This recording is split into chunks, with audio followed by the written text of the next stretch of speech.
शाम के बाद सरकार बनाने की तैयारी शुरू। एनडीए के सभी 4 सहयोगी पार्टी के नेता आज करेंगे बैठक।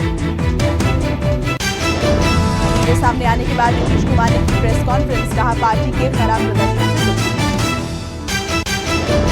नीतीश कुमार ने बिहार का अगला कौन मुख्यमंत्री बनेगा, इसका जवाब देते हुए कहा कि निर्णय एनडीए द्वारा लिया जाएगा।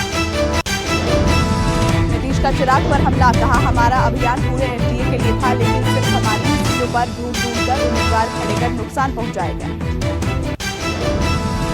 नीतीश ने कहा कि हमने बिहार के लोगों के कल्याण के लिए और राज्य के विकास के लिए निरंतर काम किया है। हम बिहार के विकास के लिए प्रतिबद्ध रहे हैं। सीएम के शपथ ग्रहण समारोह को लेकर अभी सस्पेंस जारी, आज तय हो सकती है तारीख।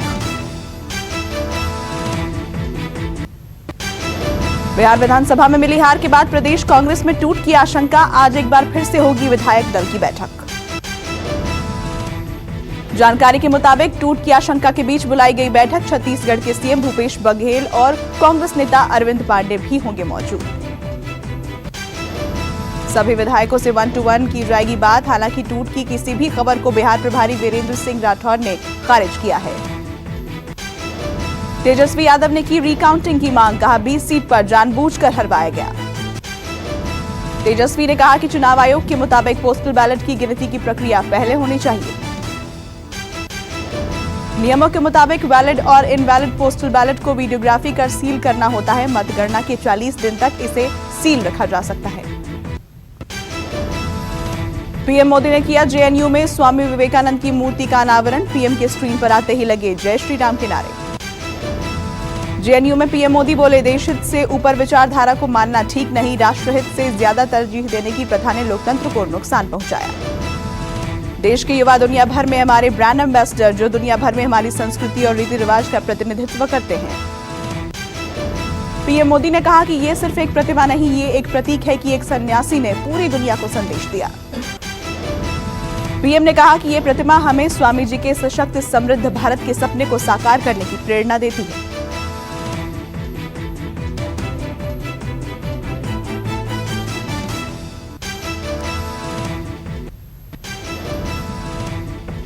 अयोध्या में आज दीपोत्सव का कार्यक्रम, राम की पैड़ी पर भव्य कार्यक्रम मनाने की पूरी तैयारी। पहली बार 4000 दीपक से जगमगाएगा राम जन्मभूमि परिसर। राम की पैड़ी पर 5.5 लाख दिए जलाकर नया वर्ल्ड रिकॉर्ड बनाया जाएगा। दीपोत्सव कार्यक्रम के दौरान राम की पैड़ी पर राम मंदिर और महिला सशक्तिकरण को प्रदर्शित करते हुए रेखाचित्र दिखाई देंगे। दीपावली के दिन पूरी अयोध्या को रोशनी से जगमगाने की तैयारी। सीएम योगी ने कहा, अयोध्या में संपन्न होने वाले दीपोत्सव 2020 को भव्य स्वरूप प्रदान किया। इस मौके पर आज अयोध्या में साकेत महाविद्यालय से 10-11 झांकी निकलेगी। भगवान श्री राम के जीवन पर आधारित होंगी, जो रामकथा पार्क पहुंचेंगी। आज होने वाले कार्यक्रम में सीएम योगी और राज्यपाल आनंदीबेन पटेल भी शामिल होंगी। 3:30 बजे रामलला के दर्शन करेंगे। पश्चिम बंगाल के सिलीगुड़ी में बीजेपी प्रदेश अध्यक्ष दिलीप घोष के काफिले पर हमला, फेंके गए पत्थर, काले झंडे भी दिखाए। हमले के विरोध में बीजेपी ने जताया विरोध। प्रदर्शन के दौरान आपस में भिड़े बीजेपी और टीएमसी कार्यकर्ता। विरोध प्रदर्शन पर कर रहे 2 दर्जन से ज्यादा कार्यकर्ताओं को पुलिस ने किया गिरफ्तार। पुलिस का आरोप, बिना इजाजत सड़क पर उतरे बीजेपी कार्यकर्ता। मना करने पर समर्थकों ने पुलिस के साथ धक्का मुक्की की, जिसके बाद कार्रवाई करते हुए बीजेपी के 2 दर्जन से ज्यादा कार्यकर्ता गिरफ्तार हुए। बीजेपी का आरोप, पुलिस ने बेवजह कार्यकर्ताओं के साथ धक्का मुक्की की, साथ ही बुरा बर्ताव भी किया। विरोध में आज बीजेपी मार्च निकाल सकती है। पश्चिम बंगाल के पूर्वी मेदिनीपुर में बीजेपी कार्यकर्ता की पीट कर हत्या। बीजेपी कार्यकर्ताओं ने टीएमसी पर लगाया हत्या का आरोप। मारे गए कार्यकर्ता का नाम गोकुल जैना है। शरीर पर मिले हैं चोट के निशान। अब तक करीब 90 कार्यकर्ताओं की हत्या हो चुकी है। प्रदूषण की बढ़ती समस्या के मद्देनजर ईपीसीए ने बुलाई बैठक। यूपी, दिल्ली, हरियाणा, पंजाब और राजस्थान के पर्यावरण मंत्री होंगे शामिल। दिल्ली में वायु गुणवत्ता गुरुवार को बेहद खराब श्रेणी में दर्ज की गई। आज भी हालात लगभग वैसे ही हैं। सोशल मीडिया प्लेटफॉर्म ट्विटर की मुश्किलें बढ़ी। इलेक्ट्रॉनिक्स और आईटी मंत्रालय ने ट्विटर को नोटिस जारी कर मांगा स्पष्टीकरण। ऐसा इसलिए क्योंकि ट्विटर ने लेह लद्दाख को केंद्र शासित प्रदेश की जगह जम्मू कश्मीर का हिस्सा दिखाया है।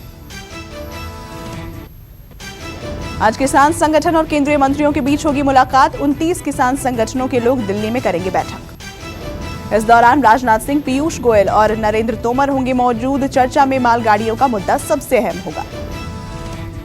इलाहाबाद हाईकोर्ट में पहुंचा श्री कृष्ण जन्मभूमि का मामला। याचिका में कहा गया ईदगाह मस्जिद भगवान श्री कृष्ण के जन्मस्थान पर बनी है। जन्मस्थान पर पूजा से वंचित किया जाना संविधान में दिए गए अधिकारों का उल्लंघन है। एक याचिका निचली अदालत में है लंबित। भोपाल जिले में दिवाली पर पटाखे चलाने का समय तय, रात 8 से रात 10 बजे तक मिली छूट। छठ पूजा पर भी सुबह 2 घंटे चला सकते हैं पटाखे। न्यू ईयर और क्रिसमस पर 11:55 से 12:30 बजे तक ही चलाए जा सकेंगे पटाखे। दिल्ली के गांधीनगर इलाके की दुकान में लगी भीषण आग। 26 फायर ब्रिगेड की गाड़ियों ने पाया आग पर काबू। आग ने 3 मंजिला इमारत को अपनी जद में ले लिया और शॉर्ट सर्किट बताई जा रही है आग की वजह। बताया जा रहा है कि आग के चलते लाखों का सामान खाक हो गया। रात 8:40 पर लगी थी आग। तेलंगाना पुलिस ने 3 चोरों को किया गिरफ्तार। चोरों से 14 लाख के गहने बरामद किए। तेलंगाना के रंगारेड्डी में एक बंद ऑयल मिल में लगी आग। किसी के हताहत होने की खबर नहीं। आग लगने के कारणों की जांच जारी। Colonel Kirori Singh Bainsla corona positive, SMS hospital के आईडीएच सेंटर में भर्ती। Chief secretary, DGP Rajasthan, CA समेत कई मंत्रियों को होना पड़ सकता है होम क्वारंटीन। एक दिन पहले सीएम गहलोत से की थी मुलाकात। राजस्थान के पूर्व उप मुख्यमंत्री और कांग्रेस नेता सचिन पायलट भी कोरोना पॉजिटिव। संपर्क में आए लोगों से टेस्ट कराने की अपील की। दिल्ली में कोरोना का विस्फोट, पिछले 24 घंटे में सामने आए 7,332 नए केस, रिकॉर्ड 104 लोगों की मौत। दिल्ली में कोरोना का कहर जारी है। अजय माकन बोले सीएम केजरीवाल शहर में तुरंत करें लॉकडाउन। अजय माकन ने ट्वीट किया, कहा बेहतर होगा कि हम दिवाली ना मनाएं जहां हजारों या लाख से ज्यादा लोगों के लिए यह अंतिम दिवाली ना साबित हो। कोरोना के बढ़ते केस को देखते हुए सीएम केजरीवाल ने हर्षवर्धन को लिखी चिट्ठी, 1092 बेड बढ़ाने की मांग। कोरोना केस को लेकर हाईकोर्ट ने दिल्ली सरकार को लगाई फटकार। क्यों दी जा रही छूट पर छूट मांगी स्टेटस रिपोर्ट। कोरोना के चलते दिल्ली में इस साल सार्वजनिक स्थलों पर नहीं होगी छठ पूजा। दिल्ली डिजास्टर मैनेजमेंट अथॉरिटी ने सभी जिलाधिकारियों को निर्देश जारी किया। वैक्सीन की रेस में सबसे पहले बाजी मारने वाले रूस ने अपनी वैक्सीन स्पुतनिक वी पर बड़ा दावा किया है। रूस ने कहा है कि उसकी वैक्सीन 92% लोगों पर प्रभावी है।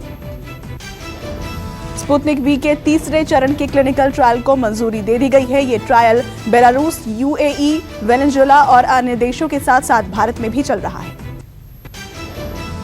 देश में कोरोना के मामले 86 लाख के पार। पिछले 24 घंटे में सामने आए 47,905 नए केस। कुल मामलों की संख्या बढ़कर 86,83,917 हुई। एक दिन में 550 लोगों ने तोड़ा दम। अब तक 1,27,571 लोगों की मौत।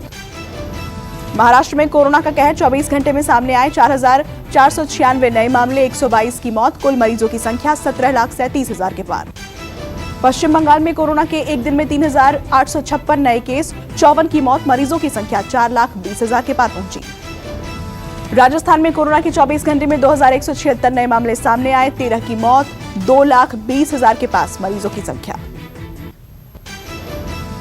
अमेरिका और जर्मनी की कंपनी फाइजर कोरोना वैक्सीन को लेकर केंद्र सरकार के संपर्क में। वैक्सीन के भंडारण को लेकर पेंच फंसा। फाइजर वैक्सीन के स्टोरेज के लिए -70 डिग्री सेल्सियस की जरूरत होगी। विशेषज्ञों ने वैक्सीन के भंडारण को लेकर चिंता जताई है। रणदीप गुलेरिया ने फाइजर वैक्सीन को लेकर बड़ा बयान दिया। कहा, फाइजर की वैक्सीन को रखने के लिए -70 डिग्री का तापमान चाहिए, जो भारत जैसे देश के लिए मुश्किल है। दिल्ली में सुपर स्प्रेडर इवेंट्स बढ़ा रहा कोरोना वायरस। एम्स डायरेक्टर ने चिताया, कहा एक जगह ज्यादा लोगों को इकट्ठा नहीं होना चाहिए। फाइजर वैक्सीन को लेकर राहुल गांधी का ट्वीट, कहा सरकार को कोरोना टीका बांटने की रणनीति बनाने की जरूरत, ताकि हर किसी को वैक्सीन मिल पाए। केंद्र का फैसला, अब सूचना और प्रसारण मंत्रालय के अधीन होगा digital media. Online news portal भी अब मंत्रालय के अधीन। बीते हफ्ते कैबिनेट की बैठक में लगी थी मुहर। सरकार का ये आदेश तत्काल प्रभाव से लागू। धनतेरस से पहले सोने का भाव गिरा। सोने की कीमत में 662 रुपए प्रति 10 ग्राम की नरमी देखी गई। सरकार ने बढ़ाई घरेलू उड़ानों की संख्या। एयरलाइंस को मिली 70% कैपेसिटी के साथ उड़ान भरने की छूट। बॉलीवुड एक्टर आसिफ बसरा ने किया सुसाइड। धर्मशाला के मैक्लोडगंज में बंद कमरे में मिली लाश। जानकारी के मुताबिक लंबे समय से डिप्रेशन के शिकार थे आसिफ बसरा। आत्महत्या के कारण का अभी तक खुलासा नहीं। उर्वशी रौतेला आरब फैशन वीक में जाने वाली पहली भारतीय। 22 कैरेट सोने का मेकअप कर बनी शो स्टॉपर। बॉलीवुड में रानू मंडल को मिला एक बार फिर काम करने का मौका। फिल्म सरोजनी के गानों को देंगी अपनी आवाज। 1 करोड़ जीतकर केबीसी की पहली करोड़पति बनी नाजिया नजीम। 7 करोड़ के सवाल पर छोड़ा शो।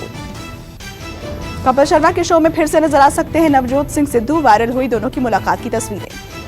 खुद को मसीहा नहीं मानते सोनू सूद। अपनी किताब आई एम नो मसीहा में बयान या पूरा अनुभव। नमस्कार, मैं हूं मानक गुप्ता। अगर आपको हमारा ये वीडियो पसंद आया हो तो इसे लाइक और शेयर जरूर करें और हां, हमें सब्सक्राइब और फॉलो करना ना भूलें ताकि आप देश और दुनिया की कोई खबर मिस ना करें। तो जुड़े रहिए हमारे साथ और देखते रहिए न्यूज़ 24।